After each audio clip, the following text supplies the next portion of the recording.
Good morning বন্ধুরা, চুমকি রান্নাঘর and ব্লগসের আর একটা নতুন ভিডিও নিয়ে চলে এসেছি। আজকের জলখাবারে হচ্ছে আমার অত্যন্ত পছন্দের চিঁড়ের পোলাও, আর এতে মা হচ্ছে একেবারে পারদর্শী। চিঁড়ের পোলাও বা পোহা যেভাবেই বলো, তো আমরা একদম ছোট ছোট করে কুচি করে আলু আর কড়াইশুঁটিগুলোকে এভাবে পিস করে নিয়েছি। তারপরে সারা রাত চিঁড়েটাকে ভিজিয়ে রেখে, এটা করলে কি হয়, চিঁড়ে একটার সঙ্গে একটা লাগে না, একটু মোটা চিঁড়ে নিতে হবে। তো যখন আলু আর কড়াইশুঁটিগুলোকে আমরা ভালো করে ভেজে নিলাম, ওতে একটু হলুদ গুঁড়ো, লঙ্কার গুঁড়ো, নুন দিলাম, সাদা তেলে করছি।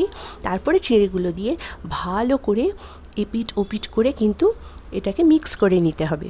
আর আমাদের ভিডিওটা যদি ভালো লাগে, চ্যানেল যদি ভালো লাগে, লাইক করবেন আর সাবস্ক্রাইব করতে ভুলবেন না কিন্তু। সঙ্গে থাকুন, পাশে থাকুন। এইভাবে চিঁড়ের পোলাওয়ের ওপরে আবার একটু লেবু ছড়াবো আর নুন দেবো একটু, ওফ জমে যাবে। আর হ্যাঁ, কাঁচা লঙ্কা কুচি করে দিতেও কিন্তু ভুলবেন না। আর আমরা স্বাদের জন্য একটু চিনিও দিই, সেটা অবশ্য আপনাদের ইচ্ছে। আমাদের একটু তারটা খুব ভালো লাগে। তাহলে কেমন জমে গেল না পোহা আজকে আমাদের?